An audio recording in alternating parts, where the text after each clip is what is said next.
पिछली बार हमने किए थे महाव्रत। महाव्रत यानी इन पांचों के सन्यासी लोग किस प्रकार से एक्सट्रीम स्तर पर उसका अभ्यास करते हैं, प्रैक्टिस करते हैं। ठाकुर के दृष्टांत ले लीजिए, वो किसी प्रकार से असत्य नहीं बोलता था उनको।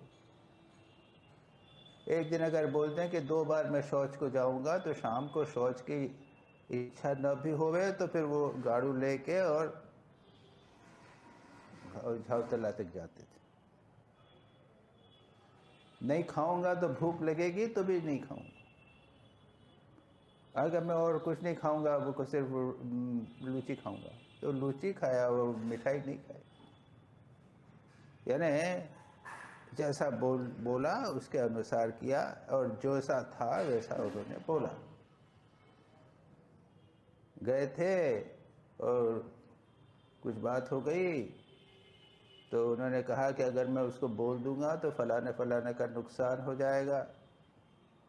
तो हृदय को बोल दिया, तो मेरे से बोल दे कि मैं 3 बार बुलवा ले कि मैं ये बात नहीं बोलूँगा, तो उसके बाद ये बात मेरे मुंह से नहीं निकली। तो वो ठाकुर सत्य में प्रतिष्ठित थे। अहिंसा में किसी को वो अप्रिय वचन भी नहीं बोलते थे। ब्रह्मचर्य की बात तो छोड़ ही दीजिए। अस्तेय, बिना दिए किसी ने अगर किसी की बिना परमिशन के कोई हाथ में आ जावे तो वो नहीं ले सकते थे। अपरिग्रह भी इसी प्रकार की है। ठाकुर इन पांचों में पूर्ण रूप से प्रतिष्ठित थे। ये बहुत महत्वपूर्ण बात है। आज हम देखेंगे यह योगांग अनुष्ठानात, ये हो गया यम नियम। हमने पिछली बार यम के बाद नियम देखे थे। कौन से नियम हैं? शौच, संतोष, तप, स्वाध्याय और ईश्वर प्रणिधान। अहिंसा, सत्य, अस्तेय, ब्रह्मचर्य, अपरिग्रह, ये हुए यम। और यमयति यानी हमको नियम कंट्रोल करके रखते हैं, हमारी वृत्तियों को।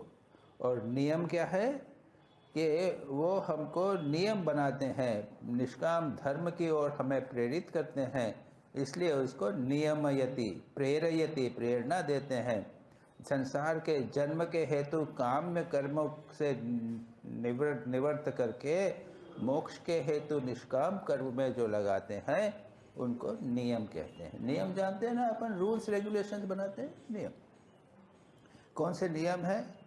शौच है ना, शुद्ध रहना, संतोष, जो भी मिला उसे संतोष करना, तप, तपस्या का भाव होना चाहिए हमारे जीवन में। और दुर्भाग्य है कि हम बस दिन भर खाते ही रहते हैं, आराम करते रहते हैं, बिना उसके काम नहीं चलता है, बड़ा दुर्भाग्य है। तप, स्वाध्याय, न्यूज़पेपर नहीं पढ़ना, टीवी नहीं देखना, उसके बदले शास्त्र अध्ययन करना, शास्त्र की चर्चा करना, तप, स्वाध्याय और हाँ ईश्वर प्रणिधान, ईश्वर की तरह के ऊपर शरणागति का भाव, भगवान की भगवत भक्ति करना। ये 5। इसमें से हमने पिछली बार पहला किया था और दूसरा भी किया था। कौन सा था वो? संतोष।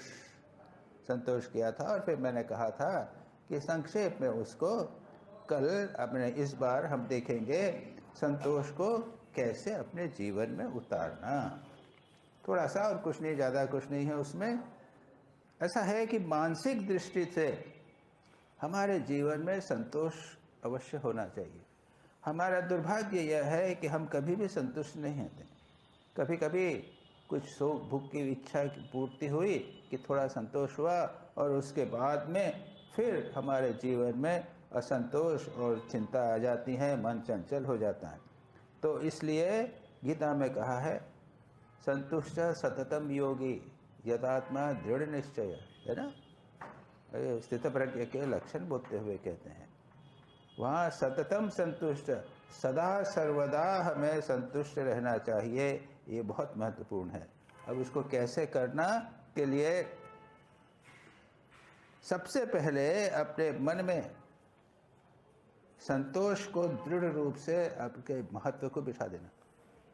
संतोषात अनुत्तमम सुख लाभ भी आएगा। पातंजलि योग सूत्र में है, संतोष से अत्यधिक सुख प्राप्त होता है। याद रखिए, सुख प्राप्त होना है तो जीवन में संतोष करिए। दूसरा यह है, इसको मन में अच्छी तरह बिठाइए। अपनी वासनाओं को त्याग करना पड़ेगा। अगर जीवन में इच्छाएं वासनाएं कम होती आएगी तो संतोष आपके जीवन में आ जाएगा। लेकिन इसका मतलब ये नहीं कि हम आलसी बन जा रहे हैं। याद रखिए, काम करेंगे, अत्यंत गतिशील हैं, कुछ डायनामिक हैं, कुछ एक्टिव हैं, लेकिन उनके व्यक्तिगत सुख या वासना इच्छाओं की बिल्कुल कुछ नहीं है। ये इसलिए उसको कहा संसार के सुखों के प्रति पूर्ण रूप से अनासक्त, लेकिन आध्यात्मिक प्रगति के लिए संतोष असंतोष होना चाहिए। ये बहुत इंपॉर्टेंट बात है। आध्यात्मिक प्रगति का संसार की कोई वासना, एम्बिशन जिसे कहते हैं, महत्वाकांक्षा नहीं, लेकिन आध्यात्मिक प्रगति के लिए एक के बाद एक करना चाहिए। ठाकुर असंतोष एक के बाद एक साधना करते जा रहे हैं, वो उसको असंतोष नहीं बोलते, वो तो बहुत महत्वपूर्ण बात है। तो इस प्रकार से इस संतोष के 3 स्तर हो गए।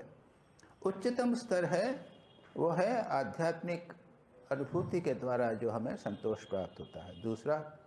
दूसरा यह है कि संतोष एक नियम है, एक साधना है। और तीसरा है वो एक मन की स्थिति है, स्टेट ऑफ माइंड, एक जीवन पद्धति है। व्यक्ति संसार में रह रहा है संतुष्ट होकर। अब इसको कैसे साधना करना, इसके 2 पक्ष हैं, एक निगेटिव पक्ष भी है और एक पॉजिटिव है, एक सकारात्मक और निषेधात्मक। उसके ऊपर ध्यान कीजिए, उसे बनाइए और सदा सर्वदा अपने मन में एक संतोष का भाव बनाए रखिए। यह है पॉजिटिव। दूसरा भाव, किसी चीज़ की इच्छा नहीं करना। जैसा मैंने पिछली बार कहा था, कुछ चीज़ चाहिए, कुछ कर्म करना चाहते हैं, can I do without it? क्या इसके बिना काम चल जाएगा मेरा? सोचिए।